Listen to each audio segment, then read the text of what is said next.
అలసిన వానికి ఓరడించు మాటలు.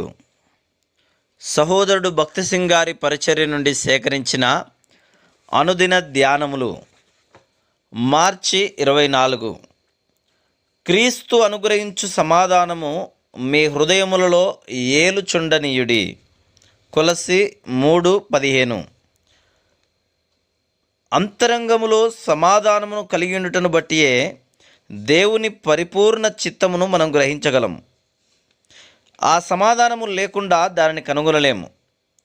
హెబ్రీ 13:20-21. దేవుని చిత్తమును ఏ విధంగా కనుగొనవలనో తెలిసి ఉండని ఎడల వారు తమ వ్యాపారములలో, వివాహములలో, ఇంకా తమ జీవితంలోని ఇతర ప్రణాళికలలో వారు చాలా తప్పులు చేయుదురు. ఆ తర్వాతి సంవత్సరములలో గొప్ప క్రయమును చెల్లించెదరు. కాబట్టి మన సమాధానము సరియైనదని, నిజమని, అనుకరణ కాదని నిశ్చయము చేసుకొనుట చాలా ముఖ్యమైనది. యేసుక్రీస్తు ప్రభువు తన సమాధానమునే మనకిచ్చును. నా సమాధానము మీకిచ్చుచున్నాను, నా స్వంత సమాధానము. ఆయనే మన సమాధానమగును.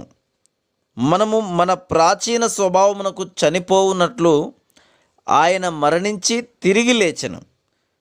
అప్పుడే మన ప్రభువు తానే మనలోనికి వచ్చి తన పునరుద్ధాన శక్తి ద్వారా మనలో జీవించును. యేసు ప్రభువు తానే నీలో నివసించని ఎడల నీవు ఆ సమాధానమును కనుగొనలేవు. ఎందుచేతనగా ఆ సమాధానము బైబిలు జ్ఞానంపై కానీ, ఎట్టి మానవ అర్హతలపై కానీ ఆధారపడదు. మనము అంతరంగములో పవిత్రపరచబడి, కడగబడి, శుద్ధి చేయబడితేనే తప్ప లేని ఎడల ఆయన మనలో నివసించలేడు. ఎవరునూ తమ స్వంత ప్రయత్నముల ద్వారా తమను తాము శుద్ధి చేసుకొనలేరు. యేసుక్రీస్తు ప్రభు తన స్వంత రక్తము ద్వారా మన అంతరంగములోని అపవిత్రతనంతటిని శుద్ధి చేయుటకు పూనుకొనును. ఆయన మీ హృదయములను కలవరపడనీయకుడి, వెరవనీయకుడి అని చెప్పెను. ఆయన నిజమైన సమాధానము నీ భయములన్నిటి నుండి నిన్ను విడిపించును.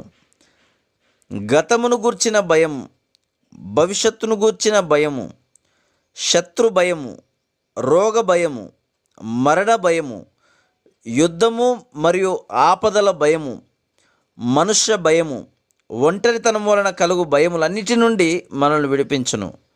యేసుక్రీస్తు ప్రభువు మనలోనికి వచ్చిన ఎడల అన్ని భయములు పారద్రోలబడును.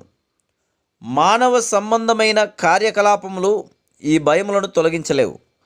భయము మిక్కిలి బాధకరమైనదని లేఖనములు చెప్పుచున్నవి.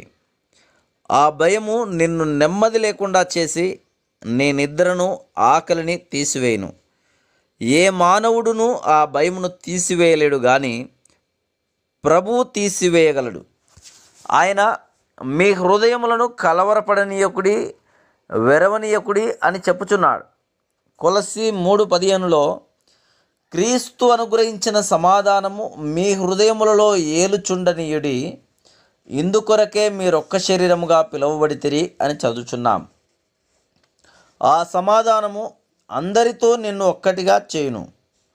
మలయాళీలు, తమిళులు, పంజాబీలు, ధనికులు, పేదలు, తెలుపు, నలుపు, కోమటి, మరి అది ఏది అయినను అన్ని భేదములు తొలగించబడును.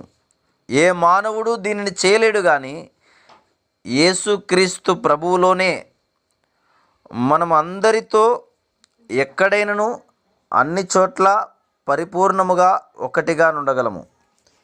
నేను అనేక దేశములు దర్శించు ఆధిక్యత కలిగి ఉంటిని. ఏ దేశంలో కూడా నేను క్రొత్తవాడనను భావన నాకు కలగలేదు. నాకు భాష రాదు, కానీ ప్రభువును ప్రేమించు వారితో నేను కూడా ఒకనిగా భావించగలిగితిని. మాలో ఏ భేదభావము లేకుండెను. ఈ విధంగా ఒక్కటిగా యేసుక్రీస్తు ప్రభువు మాత్రమే చేయగలడు. అదే వచనంలో పౌలు కృతజ్ఞులయుండుడి అని చెబుతున్నాడు.